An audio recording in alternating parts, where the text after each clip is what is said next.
Well, the defense finally got their turn grilling the prosecution's medical expert on propofol. That was on Friday. While things got a little heated during questioning, there's also tension brewing outside the courtroom. Were you able to rule out that Michael Jackson could have been left in the room alone, and Michael Jackson simply woke up and manipulated something, causing the propofol to flow into him? No, that's a possibility. Prosecutor David Walgren's own expert conceded a key point the defense has put forth, that Michael Jackson may have self-administered the fatal dose of propofol. Still, the witness wrapped up by saying Dr. Murray's still responsible because he gave Jackson access to the drug. Then, it was the defense's turn with Dr. Stephen Schaefer. Cross-examination, questioning his credibility. It got testy. You do understand the difference between opinion and fact, don't you? Everything you said in the last 2 days was your opinion. I stated my name, which I think is a matter of fact. To say that one should not lie at UCLA Medical Center is my opinion. You understand that other parties disagree with you.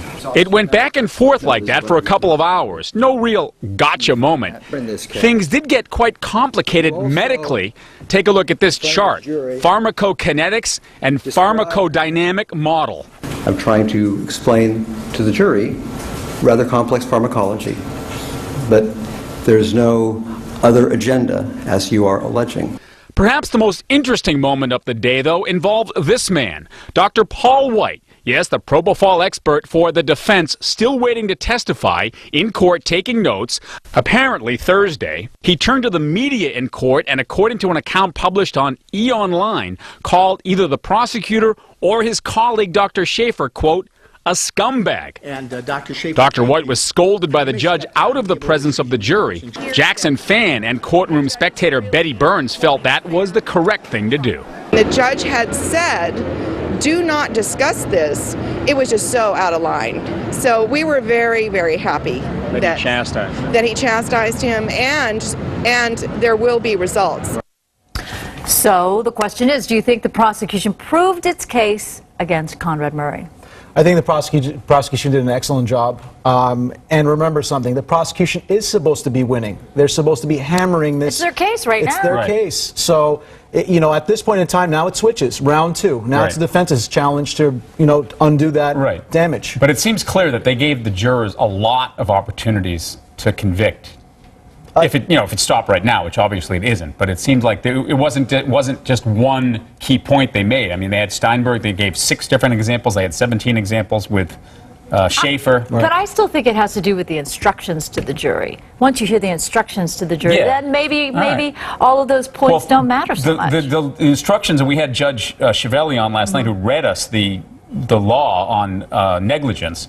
The jurors will be confused by the law, and they're going to remember the instruction that says, if there's 2 explanations, you must choose the one that points towards acquittal. Or not guilty. If there's 2 explanations, one is reasonable, the other one is unreasonable, then you're supposed to go with the reasonable. And remember, there's a presumption of innocence, which means that Conrad Murray is innocent until he's proven guilty. So the burden is there for the prosecution to meet all the way up until the end. And by the way, reasonable doubt is the highest level of certainty required under the law. It's a very high standard. It's not a personal injury case where you tip the scale 51 to 49%. But the defining reasonable doubt is always a difficult proposition. It's an abiding conviction of the truth of the charge. Yeah, I know what it means on paper, but I'm saying for jurors it's often difficult. You know how I describe it? I say to yourself, how do you describe it? When you make that choice, can you look back on this 5 years from now, when you're waking up in the morning splashing that cold water in your face, can you look back and say, when you convicted that guy, you did the right thing? That's the test. 5 years from now, are you going to be comfortable with your decision? The right thing? That's a whole other phrase. Exactly. Well, I want to know what reasonable doubt is. Well, when we say the right thing, you're supposed to use your common sense. You're supposed to plug in the facts. It's everything. I know, but what's reasonable to you might not be reasonable to And that's why you, we have 12 people.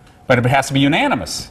It does have to be unanimous. Because, you know why? Because there's a presumption of innocence. We don't want to convict somebody for something they didn't do. Which is why the key. And that's why it sounds like, now that it goes to the defense, that it's very clear that he could be acquitted. Which is why the trials are won or lost when you pick the jury, because someone might have their own agenda, their own perception of reality and reasonableness. Or not. Well, that's why we have the jury selection process, or deselection process. Which we rush through in a half an hour to satisfy the judge. I agree with you. That was very, very quick. They should have done it a lot longer. I have no idea how they could pick the jury in one day. because he wanted to get it done. He's on some kind of schedule. All right, here's another question. Do you think the prosecution proved its case against Conrad Murray? I believe I already asked that question, so let me ask something else. Everyone seems to be praising Dr. Stephen Schaefer's testimony for the prosecution, but we'll hear from one expert who has a different opinion.